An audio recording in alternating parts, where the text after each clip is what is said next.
Assalamualaikum warahmatullahi wabarakatuh. Kembali lagi di channel Berita Mistis. Untuk kisah kali ini masih ada sebuah cerita yang ditulis oleh Untung Prasetyo. Dan untuk kisah yang akan saya bawakan kali ini yaitu sebuah kisah yang berjudul Cat Miko. Dan sebelum kita lanjut ke ceritanya, tekan dulu tombol like video ini dan jangan lupa tekan juga tombol subscribe channel ini. Dan nyalakan juga lonceng notifikasinya agar tidak ketinggalan cerita-cerita lainnya dari channel ini. Dan buat teman-teman yang pengen membaca langsung ceritanya, nanti silahkan saja kunjungi linknya yang nanti akan saya sertakan di kolom deskripsi. Dan buat teman-teman yang pengen mengikuti giveaway, nanti teman-teman bisa hubungi langsung kontak admin kami di bawah ini. Dan seperti apa untuk kisah kali ini? Langsung saja kita masuk ke ceritanya.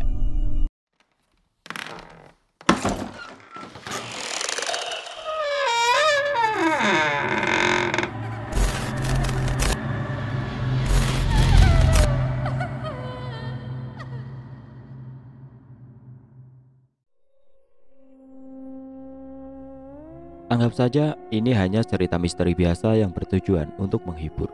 Bila ada nama, tempat, toko, dan karakter yang sama, itu hanyalah sebuah kebetulan saja.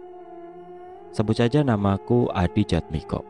Orang biasa yang kebetulan datang ke sebuah tempat yang sedang mengalami masalah besar berupa kekeringan panjang, gagal panen, penyakit-penyakit non-medis, dan gangguan dari makhluk-makhluk gaib.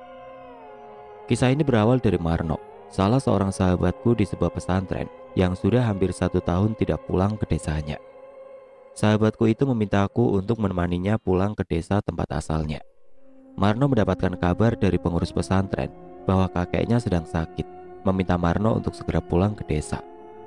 Aku lalu meminta izin kepada Mbak Kiai untuk dapat mengantar Marno pulang ke desanya. Mbak Kiai pun memberiku sebuah batu akik berwarna hijau muda dan memintaku untuk memakainya di saat yang tepat. Aku pun sangat berterima kasih kepada Mbak Kiai karena tidak banyak santri yang bisa mendapatkan hadiah dari Mbak Kiai. Walaupun aku agak sedikit bingung dengan maksud Mbak Kiai, tapi aku sungkan untuk bertanya. Kenapa aki ini harus dipakai di saat yang tepat? Lalu kapan saat yang tepat itu datang? Tanyaku dalam hati. Setelah menempuh perjalanan panjang, aku dan Marno tiba di desa tempat tinggalnya. Kami turun di jalan besar beraspal dan kemudian masuk ke dalam jalan yang di sisi kanan dan kirinya sudah dicor. Hampir sama seperti desa tempatku tinggal. Jalan berbatu yang dicor hanya di bagian kanan dan kirinya saja. Suasana sangat sepi sekali. Di setiap ladang yang kering kerontang dengan banyak pepohonan kering. Tidak kami jumpai seorang pun. Semakin jauh kami masuk ke dalam jalan yang kini berbatu, semakin sunyi suasana yang kami rasakan. Masih jauh ya, Nok? Tanyaku yang sudah mulai lelah berjalan. Masih, Dik. Kalau kamu lelah, kita istirahat dulu saja. Jawab Marno yang langsung duduk di sebuah batu besar. Desaku ada di balik bukit besar itu. Ibu Marno sambil menunjuk bukit yang dari tempat kami berada masih sangat jauh. Gusti, berapa jam lagi sampai di desamu, Nok? Tanyaku sambil menggelengkan kepala. 1 jam kurang lah. Apa ndak ada ojek, Tono? Sautku yang sepertinya sudah malas untuk kembali berjalan. Kalau kita beruntung akan ada truk pengangkut kayu yang menuju desaku. Ayo lanjut lagi, kita harus melewati pemakaman sebelum hari gelap. Jawab Marno yang membuatku menelan ludah karena terkejut. Setelah lama berjalan, bukit yang dimaksud Marno pun sudah semakin dekat. Kini kami mulai memasuki jalan yang agak sempit dari sebelumnya dan agak sedikit menanjak. Jam tanganku menunjukkan pukul 5 sore. Kami yang belum menjalankan sholat asar berhenti di sebuah sumur yang terlihat begitu seram di mataku. Kami bermaksud untuk berwudu di sumur itu. Tapi sayangnya sumur yang ada di pinggir ladang kosong itu terlihat kering. Dan mau tidak mau, kami pun bertayamum untuk dapat menjalankan sholat asar. Setelah menjalankan sholat asar, kami lalu melanjutkan perjalanan. Pemandangan kini berubah mengerikan ketika di kanan dan kiri jalan yang kami lalui adalah pemakaman dengan bangunan kecil berbentuk rumah di atasnya. Setiap makam yang ada di tempat itu memiliki rumah-rumah kecil seperti gubuk yang tanpa dinding. Hanya tiang-tiang lalu diberi atap. Dan rumah-rumah kecil itu terlihat lapuk, bahkan ada yang sudah rubuh, sehingga menambah ngeri pemandangan yang aku lihat. Langkah Marno terlihat tergesa-gesa dan malah memasuki jalan setapak yang arahnya membawa kami ke tengah-tengah pemakaman. Aku yang mulai heran pun segera menghentikan langkah Marno dan menanyakan tujuan kami yang sebenarnya. Sek, kamu mau pulang ke peristirahatan terakhirmu, no? Jawabku yang berhenti di belakang Marno. Asem, ya ndak lah, kita motong jalan supaya lebih dekat. Jawab Marno yang sedikit kesal dengan pertanyaanku tadi. Kok yo bisa-bisanya ada desa yang tersembunyi di balik pemakaman besar seperti ini? Gerutuku yang terus mengikuti langkah Marno. Wes ayo, jalan yang cepat, keburu gelap. Sampai di ujung pemakaman ada jalan kecil dengan gapura bambu yang ada ujung jalan tersebut. Setelah melewati gapura itu, terlihatlah beberapa rumah yang jaraknya agak berjauhan. Dan setelah melewati beberapa rumah, kami pun sampai di rumah tempat Marno tinggal. Ayo masuk Di, ujar Marno yang tersenyum menatapku. Assalamualaikum Mbah, ujar Marno sambil mengetuk pintu rumah yang terlihat sudah keropos di beberapa bagian. Waalaikumsalam, ujar seorang kakek dari dalam rumah tersebut. Ayo masuk Di, ajak Marno yang membuka pintu rumah tersebut dan langsung masuk ke dalamnya. Mbah Darman, kakek Marno yang sendirian tinggal di rumah itu, memaksa tubuh lemahnya untuk terbangun dari tidurnya. Marno yang melihat kondisi lemah kakeknya itu langsung berlari mendekati Mbah Darman. Kondisinya lemah dan hanya terbaring seorang diri di rumah ini. Tidak ada kamar di rumah yang sederhana ini. Hanya ada pembatas dari bilik bambu yang memisahkan sebuah ruangan besar dengan dapur. Dan posisi Mbah Darman berada di sebuah dipan bambu dengan kasur kapuk yang sudah menipis. Alhamdulillah, kue bali leh, maafkan Simba sudah merepotkanmu, ucap Mbah Darman yang tersenyum senang melihat cucunya datang. Aku pun segera menghampiri Mbah Darman dan mencium tangan beliau. Mbah Darman pun terlihat sangat senang sekali melihat Marno pulang membawa temannya. Maaf ya leh, rumah Simba seperti gubuk, ujar Mbah Darman yang membuatku terharu melihat kerendahan hatinya. Mboten napa-napa Mbah, sama saja, yang penting ndak kepanasan dan ndak kehujanan, jawabku sambil tersenyum dan mengusap punggung beliau. Simba meminta tolong kepada Pak Surawan untuk menelpon ke pesantren mulai karena Simba kangen sama kamu, ujar Mbah Darman yang kedua matanya terlihat mulai berkaca-kaca. Iya Mbah, aku juga kangen.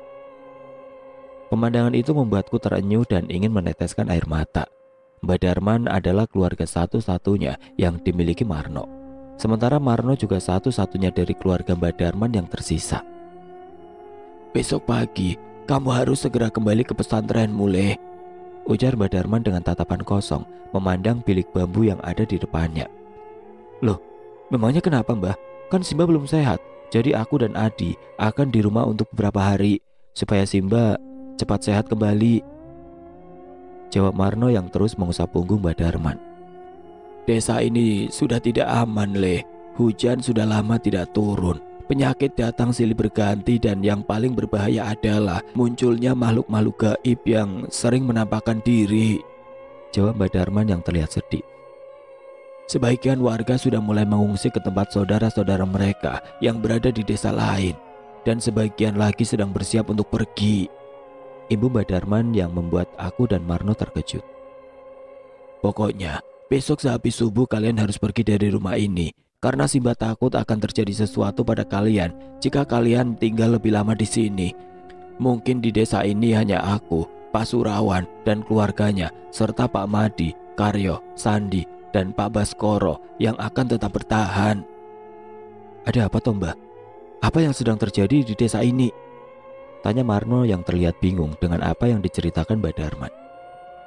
Tanyakan saja nanti kepada Pak Surawan. Dia lebih mengerti apa yang sedang terjadi di desa ini. Ayo, kita sholat maghrib dulu. Di belakang masih ada persediaan air untuk 1 minggu ini, Ibu Mbah Darman lagi. Setelah selesai menjalankan sholat maghrib berjamaah, aku, Marno, dan Mbah Darman berkumpul di depan tungku dengan api menyala yang menghangatkan tubuh. Sambil memasak air untuk membuat kopi, kami memilih untuk berada di depan tungku karena udara sangatlah dingin. Sudah 1 tahun lebih daerah ini tidak diguyur hujan, dan angin besar yang dingin membuat warga desa rentan terkena penyakit.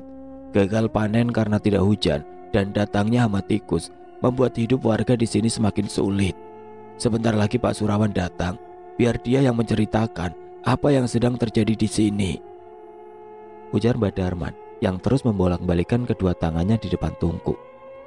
Setelah kopi tersaji bersama beberapa makanan ringan yang kami bawa, Pak Surawan bersama Pak Suradi datang membawa ketan hangat yang ditaburi kelapa. Kami pun lalu berbincang hangat tentang kejadian-kejadian yang aneh yang terus-menerus menimpa desa di dapur yang terlihat bersih ini. Kalau ada 2 atau 3 orang yang membicarakan tentang keanehan-keanehan di desa ini, maka orang gila itu akan datang mengamuk dan memukuli orang yang sedang bercerita tentang kejadian di desanya. Ujar Pak Suradi membuka percakapan tentang masalah-masalah di desa ini. Orang gila? Tanyaku dan Marno bebarengan. Jadi sesudah desa ini ditimpa kemarau panjang, gagal panen dan banyaknya penyakit menular, tiba-tiba datang lelaki bertubuh tegap yang bertelanjang dada dan hanya mengenakan celana panjang berwarna coklat yang sudah compang-camping. Rambut pria itu gimbal dan sudah dipenuhi banyak uban. Tapi orang itu memiliki kesaktian dan ilmu kebal. Ujar Pak Surawan melanjutkan cerita Pak Suradi. Sebenarnya kami bingung mau mulai dari mana untuk menceritakan masalah yang terjadi di desa ini, Dek. Imbu Pak Suradi sambil membuat rokok lintingan dari tembakau yang ada di plastik kecil miliknya. Sebelum desa ini tertimpa pagebluk, desa ini sering didatangi orang-orang dari kota. Ada yang ingin melihat keindahan alam di ujung desa ini, sampai ada yang ingin membeli tanah seluruh desa ini. Ujar Pak Surawan menceritakan sesuatu yang dianggapnya menjadi awal dari malapetaka di desanya.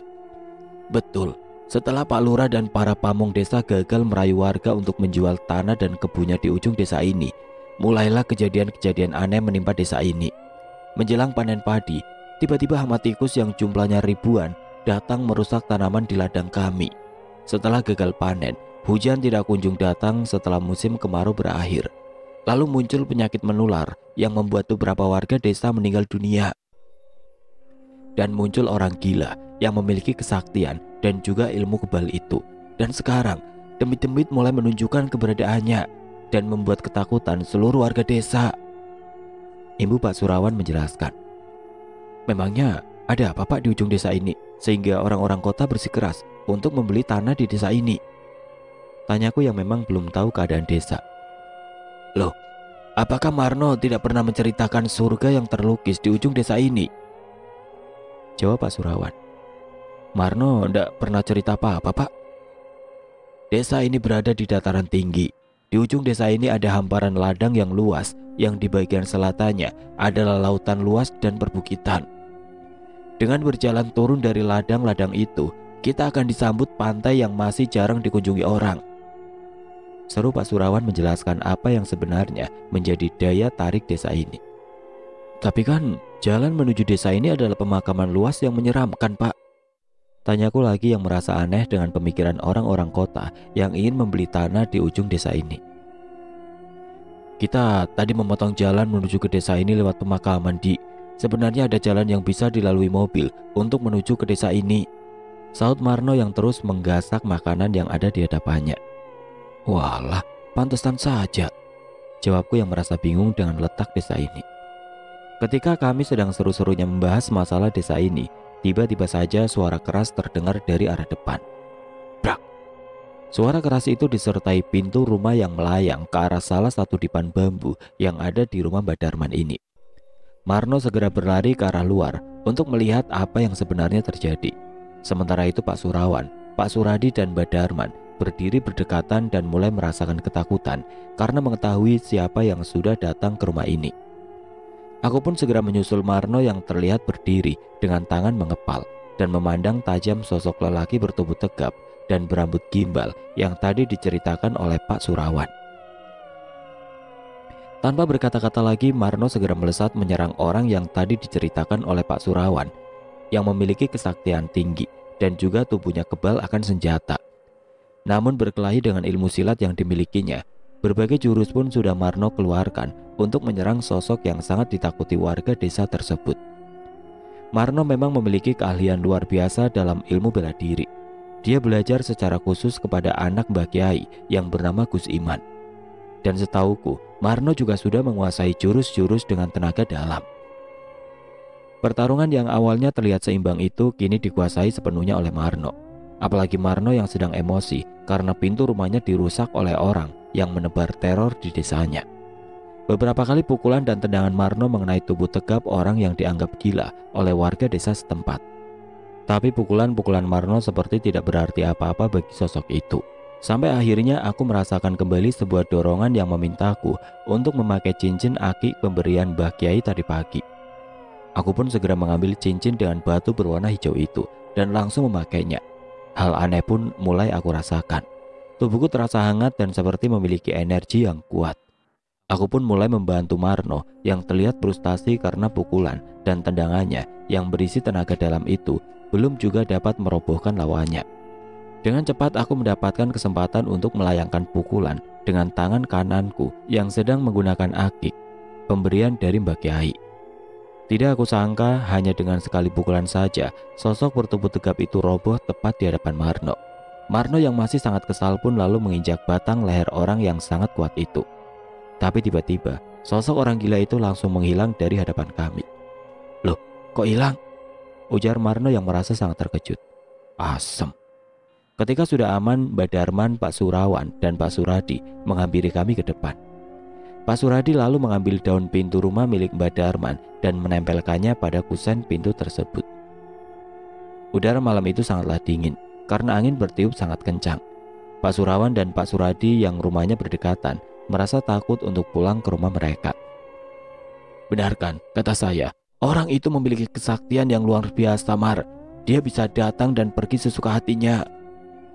Kita harus merencanakan sesuatu untuk mengusir orang itu dan mengembalikan kondisi desa menjadi pulih, Pak," ujarku dengan mantap. "Nah, ini anak muda yang saya tunggu-tunggu, kritis, berani dan bersemangat," balas Pak Surawan yang merasa senang dengan apa yang tadi aku sampaikan. "Kamu yakin, Dik, akan membantu warga desaku?" Saud Marno yang berada di belakang tubuh Mbak Darman sambil terus menggosok perlahan punggung kakeknya itu. "Loh, kamu itu bagaimana, Tomar? Ya harus yakin. Kalau bukan kalian, siapa lagi yang mau membantu warga desa sini?" sambung Pak Surawan. "Insya Allah aku yakin, Nok. Kita sama-sama cari tahu apa penyebab desa ini mengalami masalah yang datang bertubi-tubi." "Lalu, kamu punya rencana apa, Di?" tanya Marno yang sebenarnya juga merasa senang dengan pernyataanku yang ingin membantu warga desa ini.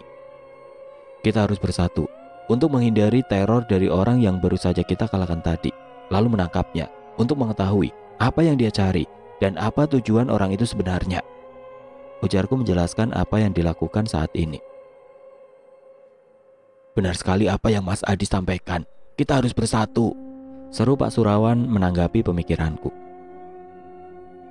"Orang gila tadi terus meneror warga desa ketika warga sedang berada sendiri atau berdua di rumah mereka. Dengan tiba-tiba, orang gila itu muncul di dapur dan mengacak-ngacak makanan yang ada di sana. Pernah beberapa kali orang itu muncul di dalam kamar dan membuat penghuni rumah berteriak dan berlari sambil menangis.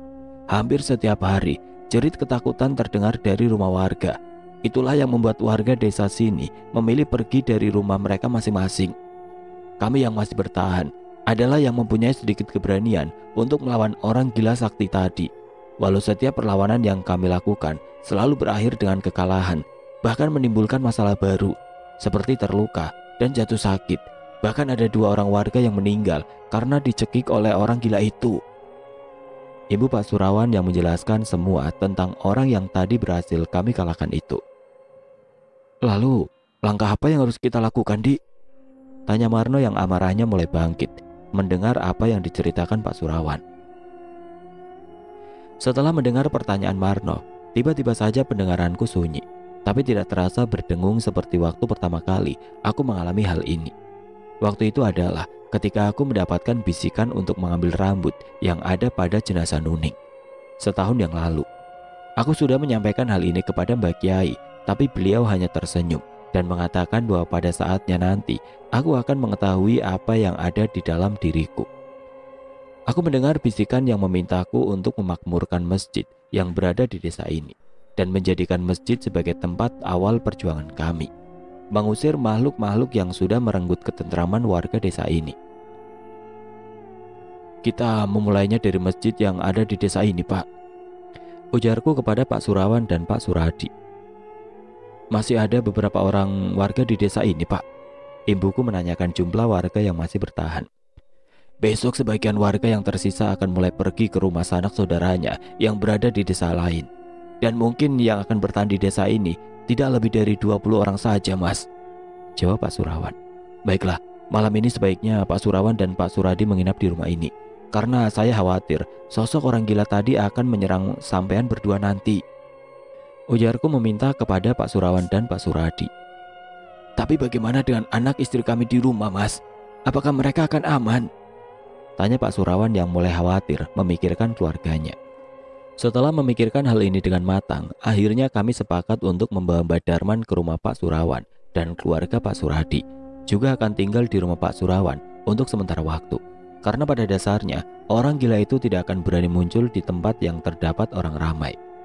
Malam yang sangat sepi dengan disertai hembusan angin yang kencang berlalu terasa sangat lama. Aku, Marno dan Mbak Darman yang kini berada di rumah Pak Surawan terbangun di saat waktu subuh tiba. Kami pun membangunkan Pak Surawan, Pak Suradi dan anak laki-laki Pak Surawan yang bernama Warman untuk menjalankan sholat subuh berjamaah. Dan setelah matahari terbit, kami semua mengajak serta warga desa yang ingin bertahan untuk memperbaiki masjid yang sepertinya sudah lama tidak digunakan untuk beribadah. Gusti, apa ndak ada lagi yang mengurus masjid ini, Pak? Ucap Marno yang merasa heran dengan pemandangan masjid yang sungguh mengenaskan itu. Ya, semenjak orang gila itu berkeliaran, ndak ada yang berani ke masjid, no, jawab Pak Suradi. Ya sudah, nanti kita bahas lagi. Yang penting saat ini kita bersihkan masjid ini dulu, sautku yang mulai berdoa kepada Allah Subhanahu wa Ta'ala untuk memohon perlindungan serta pertolongan dari segala mara bahaya yang sedang mengintai kami saat ini. Dari masjid yang berada di tengah desa, kami dapat melihat beberapa warga mulai pergi meninggalkan desa. Dan orang-orang yang akan pergi itu merasa heran dengan apa yang sedang kami lakukan saat ini. Tapi setelah kami menjelaskan maksud dan tujuan kami, ada beberapa warga yang mengurungkan niatnya untuk pergi dan memilih untuk tinggal berkelompok dengan saudara atau tetangga mereka masing-masing. Sebagian warga yang mengurungkan niatnya untuk pergi lalu ikut membantu kami membersihkan masjid dan menyiapkan segala kebutuhan yang kami perlukan. Tepat ketika waktu masuk zuhur, aku langsung mengumandangkan azan di masjid yang kini sudah dapat digunakan kembali untuk menjalankan ibadah. Warga yang berada di luar masjid pun dikejutkan dengan suara teriakan kencang yang entah datangnya dari mana. Teriakan yang mulai disambut dengan hembusan angin kencang itu membuat warga yang berada di luar masjid memilih untuk masuk ke dalam karena ketakutan. Angin kencang yang membawa awan-awan hitam yang dengan cepat membuat gelap sekitar desa ini. Teriakan seseorang terus saja terdengar di telinga kami hingga kami selesai menjalankan ibadah sholat zuhur. Langit yang semakin gelap pun membuat suasana desa makin mencekam. Warga yang mulai merasa ketakutan pun terlihat bingung dengan keadaan yang baru mereka alami saat ini. Mari sama-sama kita berdoa, meminta perlindungan dan pertolongan Allah Subhanahu wa Ta'ala.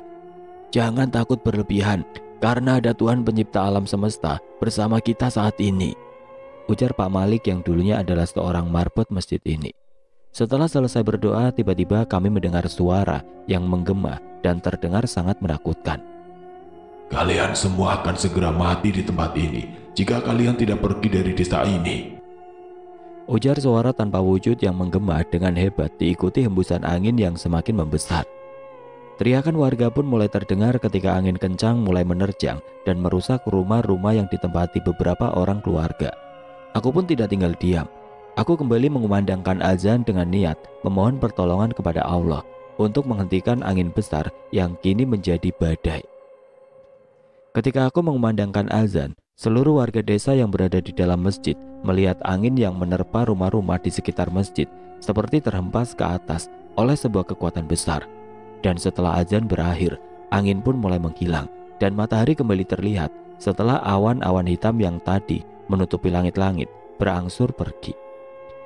Alhamdulillah, akhirnya Allah memberikan pertolongan kepada kita semua, ujar Pak Surawan dengan mata berkaca-kaca menahan haru. Belum hilang rasa takut yang dirasakan warga desa, tiba-tiba sosok yang dianggap orang gila oleh warga desa pun muncul tidak jauh dari masjid tempat kami berada. Sosok bertelanjang dada itu memandang kami dengan tajam sambil terus mengacungkan jari telunjuknya ke arah kami. Karena Marno masih merasa kesal dengan sosok itu, Marno lalu berlari dan menyerang orang gila yang semalam sudah dapat kami tumbangkan. Tapi ketika jarak Marno dengan orang itu semakin dekat, orang gila itu lalu menghilang dengan sangat cepat. Tidak berselang lama kami mendengar suara perempuan menjerit dari arah rumah Pak Kardi. Perempuan itu adalah istri dari Mas Hasan yang memilih tinggal bersama dua keluarga lainnya di rumah Pak Kardi. Aku dan Marno yang diikuti warga desa lainnya pun segera menghampiri rumah yang menjadi asal suara jeritan tadi. 4 orang perempuan terlihat tidak sadarkan diri di lantai rumah Pak Kardi dan hanya menyisakan Mbak Rus yang menjerit ketakutan setelah Mbak Darsi, Mbak Yuli, Bu Mislah, dan Bu Yani kehilangan kesadarannya dengan tubuh yang mengalami kejang-kejang. Ketika kami mencoba menolong mereka yang sudah kehilangan kesadaran, tiba-tiba tubuh mereka bangkit dengan kedua mata yang menghitam. Keempat orang itu kini mengalami kerasukan makhluk-makhluk gaib yang terus menggeliat dan sesekali menjerit. Aku meminta keluarga dari masing-masing perempuan tersebut untuk memegangnya dengan erat agar keempatnya tidak mencoba menyakiti orang lain dan tubuh mereka sendiri. Setelah itu aku dan Marno mulai membacakan ayat-ayat Al-Quran untuk mengusir makhluk-makhluk gaib yang berada dalam tubuh keempatnya. Satu persatu warga yang kesurupan itu dapat kami sembuhkan atas izin Allah SWT, hingga tersisa 1 orang yang sepertinya dirasuki oleh makhluk gaib yang memiliki kekuatan tinggi. Mbak Yuli yang tubuhnya sedang dipegang oleh 4 pria dewasa dapat menghempaskan 4 orang itu dengan hanya menggerakkan tubuhnya. Dan kini tubuh Mbak Yuli terlihat berdiri mengambang di atas lantai sambil tertawa dengan suara yang menakutkan. Jika kalian tidak segera pergi, kalian akan menjadi tumbal di desa ini. Sayangilah nyawa kalian. Tinggalkanlah desa ini, ujar suara makhluk yang berada di tubuh Mbak Yuli. Aku dan Marno pun tidak tinggal diam. Kami berdua mulai membacakan ayat-ayat Al-Quran dan juga meminta warga yang ada di rumah Pak Kardi untuk ikut membacanya. Lantunan ayat-ayat suci pun berkumandang di dalam rumah Pak Kardi. Makhluk yang ada di dalam tubuh Mbak Yuli tidak dapat lagi tertawa dan kini terlihat terus menggeliat dan berteriak kepanasan. Alhamdulillah, ucap kami serentak ketika Mbak Yuli mulai membuka kedua matanya. Karena kejadian tadi, seluruh warga pun sepakat untuk mengungsi dulu keluar desa karena yang kami hadapi kini adalah makhluk-makhluk gaib yang kapan saja dapat mengancam keselamatan kami. Karena hari masih siang, warga pun mulai berduyun-duyun pergi dengan menaiki mobil bak yang sudah disewa oleh warga desa. Kekecewaan mendalam pun mereka rasakan ketika kepala desa yang mereka pilih seakan tidak peduli dengan nasib mereka. Kini hanya tinggal beberapa orang laki-laki dewasa yang ada di desa ini. Mbah Darman pun menyarankan untuk tinggal di rumah Pak Baskoro yang rumahnya dekat dengan masjid. Aku, Marno, Pak Surawan, Mbah Darman dan 8 orang lainnya kini menetap di rumah Baskoro. Keadaan desa sangatlah sepi. Desa ini sudah seperti kuburan yang kondisinya sangat mencekam. Aku dan Marno mulai mencari cara untuk dapat mengetahui siapa sebenarnya dalang dibalik semua teror yang menimpa warga desa ini. Malam pun tiba. Setelah menjalankan ibadah sholat isya berjamaah, kami semua yang masih bertahan di desa lalu kembali ke rumah Pak Baskoro untuk makan malam dan juga beristirahat di rumah yang dekat dengan masjid. Semua bahan makanan yang ada di desa dijadikan satu di rumah Pak Baskoro untuk persediaan makan kami. Kami yang tetap tinggal di desa ini bukan sekedar ingin menjaga desa, tapi juga ingin mengungkap misteri yang terjadi di desa ini. Ketika malam semakin larut, kami yang berkumpul di satu tempat tiba-tiba dikejutkan dengan suara perempuan yang berteriak minta tolong. Kami pun segera bangkit dari posisi kami masing-masing dan mulai menajamkan pendengaran kami. Aku yang berusaha mencari sumber suara yang terus berteriak minta tolong itu kembali mengalami gangguan pendengaran. Dan di dalam keheningan yang aku rasakan, aku mulai mendengar bisikan yang meminta kami untuk tidak keluar dari dalam rumah. Tapi tiba-tiba saja Mas Sandi berjalan ke arah pintu dan bergegas untuk keluar dari dalam rumah. Aku yang menyadarinya pun segera menghentikan langkah Mas Sandi dan memintanya untuk tetap di dalam rumah. Itu suara istri saya, Mas. Benar, itu istri saya, ujar Mas Sandi yang kembali memaksa keluar dari dalam rumah. Bukan, Mas, itu suara setan. Bukan suara istri sampean. Mana mungkin istri sampean kembali lagi ke desa ini sendirian, balas Marno yang juga ikut memegang tubuh Mas Sandi. Lepaskan, saya mau menolong istri saya, ujar Mas Sandi yang mulai bertingkah aneh. Karena tidak dapat lagi menahan tubuh Mas Sandi, Dia pun akhirnya membuka pintu rumah Pak Baskoro dan langsung melangkahkan kakinya keluar dari dalam rumah. Tapi suara teriakan Mas Sandi mulai terdengar ketika sosok perempuan bergaun putih lusuh berdiri di hadapannya dengan wajah berlumuran darah. Sontak Mas Sandi berlari kembali ke dalam rumah Pak Baskoro. Tapi langkah Mas Sandi tiba-tiba terhenti ketika sosok perempuan yang berlumuran darah tadi terlihat berada di punggung Mas Sandi. Aku dan Marno segera menarik tubuh Mas Sandi dan terus mengucapkan kalimat-kalimat yang mengagungkan nama Sang Pencipta. Aku berhasil menahan energi dari sosok dedemit yang mengerikan itu. Dengan terus berzikir, aku seperti bisa menangkap sesuatu yang tidak terlihat oleh mata biasa. Aku segera melempar jauh energi jahat milik demit perempuan yang berlumuran darah itu, dan sosok demit itu pun menghilang dari pandanganku. Kita akan terus diganggu makhluk-makhluk gaib yang menjadi suruhan seseorang. Tolong pikiran kita jangan sampai kosong. Terus berzikir dan meminta perlindungan Allah, ujarku sambil memperhatikan satu persatu orang yang ada di rumah ini. Oh ya, balai desa berada di mana, Pak? Sepertinya saya tidak melihat balai desa di daerah ini, tanyaku kepada Pak Surawan. Sebenarnya daerah ini hanyalah dusun, Mas. Dusun yang menjadi bagian dari desa Giri Ombo. Jadi letak balai desa berada di dusun Giri Ombo. Di sini hanya ada balai dusun dan sayalah kepala dusun di sini, jawab Pak Surawan sambil terus menundukkan kepalanya. Pihak desa Giri Ombo lah yang meminta warga di dusun ini untuk menjual ladang luas yang dapat menuju ke sebuah pantai. Tapi hampir seluruh warga menolak karena tidak ingin ketenangan desa terganggu dengan orang-orang yang akan sering mengunjungi daerah kami, imbu Pak Surawan lagi. Loh, bukannya itu sebuah keuntungan bagi warga, Pak? Semakin banyak orang yang datang untuk melihat keindahan di tempat ini, maka semakin besar juga pemasukan yang akan didapatkan warga desa ini, Pak, ujarku yang mencoba mengambil sudut pandang lain dari masalah ini. Kami sudah merasa cukup dengan hasil bumi yang kami dapat dari ladang-ladang kami dan juga dari bukit-bukit di sekitar dusun ini. Kami tidak mau diperalat orang-orang asing yang akan membuat kerusakan alam di daerah ini, jawab Pak Surawan yang langsung disetujui oleh orang-orang yang ada di rumah Pak Baskoro. Kami harus mempertahankan budaya, tradisi, dan alam di daerah ini, Mas. Kami tidak ingin tanah kelahiran kami dirusak dan dijadikan lahan untuk meraup keuntungan dari orang-orang yang memiliki uang banyak, ujar Pak Baskoro menambahkan.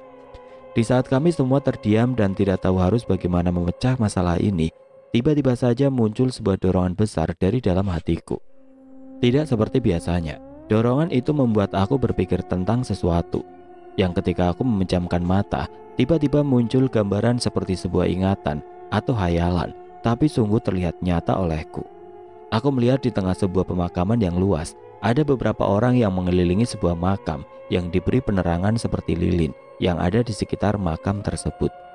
Dan ketika aku melihat seorang lelaki parubaya menatap tajam ke arahku, aku merasa tubuhku melayang cepat dan penglihatanku kembali ada di dalam rumah Pak Baskoro.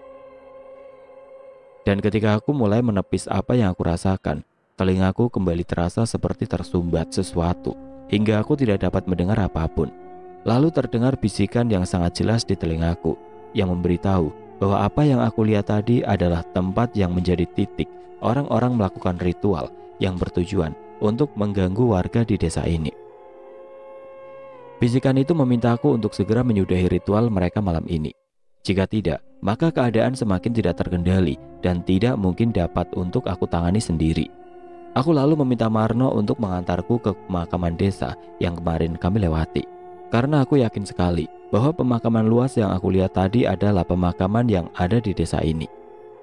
Perlahan aku menjelaskan kepada Marno tentang apa yang baru aku alami tadi, dan setelah Marno mengerti, dia lalu menjelaskan kepada orang-orang yang ada di rumah Pak Baskoro. Pak Surawan dan Pak Suradi adalah orang yang langsung bersedia untuk mengantarku ke pemakaman desa yang sangat luas itu. Dan beberapa orang lainnya merasa tidak percaya dengan apa yang telah dijelaskan oleh Marno tadi. Akhirnya aku, Marno, Pak Surawan, dan Pak Suradi segera keluar dari dalam rumah Pak Baskoro untuk pergi ke pemakaman desa.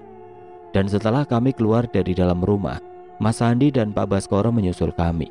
Tidak lupa para warga yang ikut mengantarku membawa senjata untuk membela diri jika terjadi sesuatu dengan kami. Setelah sekitar 15 menit berjalan, kami berenam pun lalu memasuki gapura kecil yang terbuat dari bambu, dan langsung terlihat oleh kami pemakaman luas yang sangat menyeramkan. Aku terus berjalan di bagian paling depan dan mengikuti kata hati yang menuntunku untuk dapat menemukan apa yang telah ada di penglihatanku tadi. Dan tidak berapa lama kemudian, aku melihat cahaya dari nyala lilin yang ada di tengah-tengah pemakaman ini, dan juga beberapa sosok di sana. Kami pun berhenti sejenak untuk memastikan bahwa yang ada di tengah-tengah pemakaman ini adalah manusia, bukan makhluk jadi-jadian ataupun demit-demit yang sering meneror warga. "Itu orang apa demit, Dik?" tanya Marno yang duduk berjongkok di sampingku. "Sepertinya itu orang, Nok," jawabku yang mulai yakin dengan beberapa sosok yang ada di sana. "Ayo kita samperin saja, aku makin penasaran," balas Marno yang sudah mengepalkan kedua tangannya dan bersiap untuk menghadapi orang-orang yang ada di tengah pemakaman ini. "Cari jalan masing-masing, Pak, jangan bergerombol," imbu Marno kepada Pak Surawan dan yang lainnya. Dengan membaca bismillah serta terus berzikir menyebut asma Allah, aku lalu mulai menghampiri orang-orang yang sepertinya sedang melakukan ritual itu. Marno yang sudah tidak sabar ingin menghajar orang-orang itu dengan lantang berteriak ke arah kuburan yang diterangi dengan cahaya lilin tersebut. 4 orang yang menjaga seorang pria yang sedang melakukan ritual itu lalu mengarahkan senter ke tempat Marno berada. Pak Surawan dan Pak Suradi yang juga terlihat oleh 4 orang itu yang dengan senangnya tertawa ketika mengetahui Pak Surawan dan Pak Suradi yang menghampiri mereka. 2 dari 4 orang yang sedang menjaga seseorang di tengah kuburan itu segera menghampiri Pak Surawan dan Pak Suradi. Tapi sepertinya mereka tidak mengetahui bahwa Marno ada di antara mereka. Sebelum 2 orang tadi sampai di depan Pak Surawan, Marno langsung melompat dan menghantamkan pukulan yang membuat salah satu dari orang itu terjungkal. Kemudian Marno melesat dan langsung menendang keras 1 orang yang hampir sampai di tempat Pak Surawan berdiri. 2 orang yang masih berdiri di samping sosok lelaki parubaya itu lalu berlari ke arah Marno. Kesempatan itu tidak aku sia-siakan. Aku lalu segera menghampiri sosok yang masih tenang duduk bersila di tengah kuburan yang sudah tidak memiliki rumah kecil tersebut. Ketika sedikit lagi aku sampai di depan orang itu, tiba-tiba saja muncul sosok orang gila yang kemarin sudah dapat aku tumbangkan. Sosok bertelanjang dada dan berambut gimbal itu menatap tajam ke arahku dan langsung bergerak menyerangku.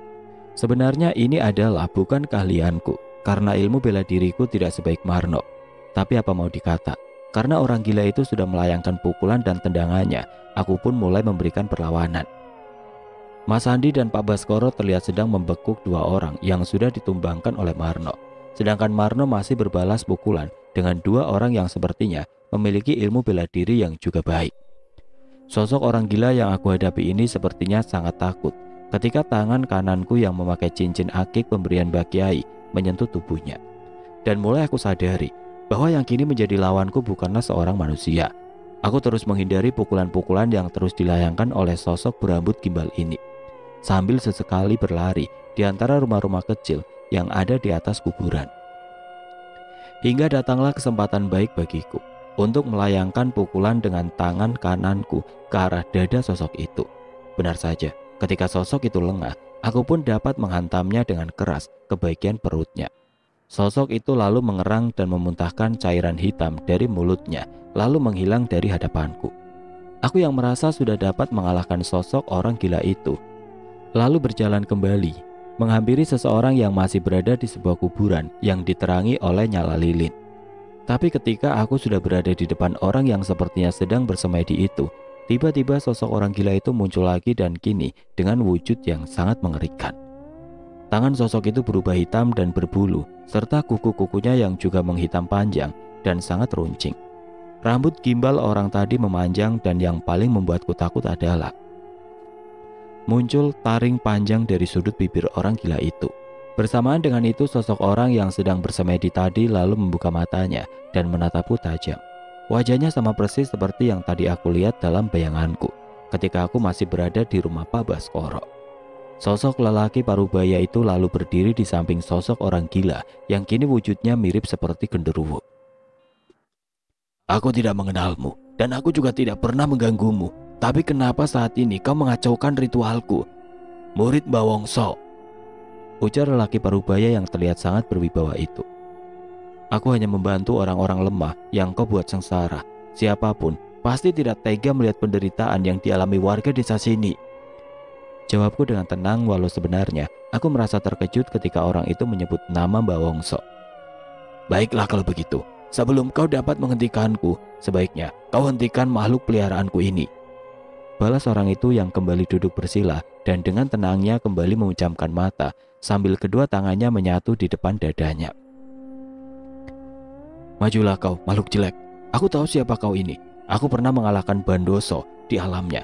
Dan sekarang, aku akan mengalahkan bawahan Bandoso di dunia nyata. Ujarku yang membuat makhluk itu makin marah. Setelah aku mengatakan itu kepada sosok genderuwo yang berwujud sama seperti makhluk-makhluk yang aku kalahkan bersama Mbak Wongso ketika aku membebaskan Sukma Nuning waktu itu. Sebelum makhluk itu menyerang, aku mendengar lagi bisikan yang memintaku untuk mengumandangkan azan dengan suara lantang. Aku pun lalu mundur beberapa langkah dari hadapan sosok genderuwo itu yang matanya mulai terlihat merah menyala. Ketika adzan sudah aku lantunkan, hembusan angin pun mulai aku rasakan. Dan anehnya lagi, tetesan air dari atas langit mulai turun membasahi bumi yang diikuti hembusan angin yang mulai kencang. Sosok makhluk berbulu lebat yang ada di depanku perlahan mulai kesakitan dan ambruk di samping orang yang tadi terlihat tenang melanjutkan ritualnya. Ketika azan selesai aku kumandangkan, sosok genderuwo itu menghilang berubah menjadi kepulan asap hingga membuat sosok orang yang sedang melakukan ritual tadi berdiri menatapku penuh kebencian. Kurang ajar kau murid Wongso, malam ini aku akan membunuhmu, ucap orang itu sambil mengacungkan keris yang sudah terhunus ke arahku. Marno, Pak Surawan, Pak Suradi, Mas Sandi, dan Pak Baskoro yang sudah bisa membekuk 4 orang yang menjadi penjaga sosok yang ada di depanku ini segera berjalan mendekat ke arahku. Dengan amarah yang sudah tidak bisa dibendungnya, Pak Surawan berteriak dan memaki orang yang sedang memegang keris terhunus itu. Dasar lurah brengsek, ternyata dalang semua ini adalah kamu toh. Bajingan, kurang ajar, ujar Pak Surawan dengan emosi yang memuncak. Kades edan, tak pateni neng kene kowe, saut Mas Sandi sambil mengacungkan arit yang digenggamnya. Melihat amarah yang sudah tidak dapat lagi dibendung oleh warganya, orang yang melakukan ritual itu yang tidak lain adalah kepala desa setempat segera merapalkan mantra untuk menyerang kami. Tapi tiba-tiba saja kepala desa itu ambruk dan tersungkur di atas kuburan yang dijadikannya tempat ritual. Ketika batu besar melayang dalam gelapnya malam, tidak bisa dia hindari. Marno pun dengan sigap berlari ke arah kepala desa itu dan beberapa kali menendangnya. Karena sudah tidak berdaya, Mas Sandi dan Pak Baskoro lalu menyobek baju yang digunakan kepala desa itu untuk mengikat kedua tangannya. Hujan yang turun sangat deras malam ini memang sudah sangat lama ditunggu oleh warga di desa ini. Dan juga ketentraman yang ada di desa ini sepertinya akan segera datang kembali bersamaan dengan hujan deras yang turun malam ini. Aku, Marno, Pak Surawan, Pak Suradi, Mas Sandi, dan Pak Baskoro lalu menggiring kepala desa dan juga 4 orang anak buahnya itu menuju ke rumah Pak Baskoro yang masih ada beberapa orang di sana. Mas Sandi yang sangat kesal pun beberapa kali memaki kepala desanya yang kini dalam kondisi lemah. Begitu juga Pak Surawan, kemarahannya dilampiaskan kepada salah satu anak buah kepala desa itu. Aku dan Marno tidak bisa melarang mereka untuk tidak berbuat kasar, karena apa yang sudah dilakukan kepala desa itu membuat warganya hidup sengsara dan juga ada korban jiwa dari keserakahannya tersebut. Sesampainya kami di rumah Pak Baskoro, Pak Surawan yang masih dalam keadaan basah kuyup menjelaskan kepada Mbak Darman dan orang-orang yang tadi menunggu kami di rumah Pak Baskoro. Setelah suasana tegang yang hampir membuat kepala desa itu terluka parah berakhir, aku pun memberi saran kepada Pak Surawan dan yang lainnya. Aku mengusulkan semua orang yang ada di rumah ini untuk mengumpulkan warga desa yang sudah pergi mengungsi untuk kembali ke desa ini dan menjelaskan bahwa dalang di balik semua kejadian ini adalah lurah mereka sendiri. Dan untuk menghadiri amukan dari warga, aku meminta Mas Sandi untuk menghubungi pihak desa lainnya untuk menjelaskan kejadian di luar nalar manusia ini.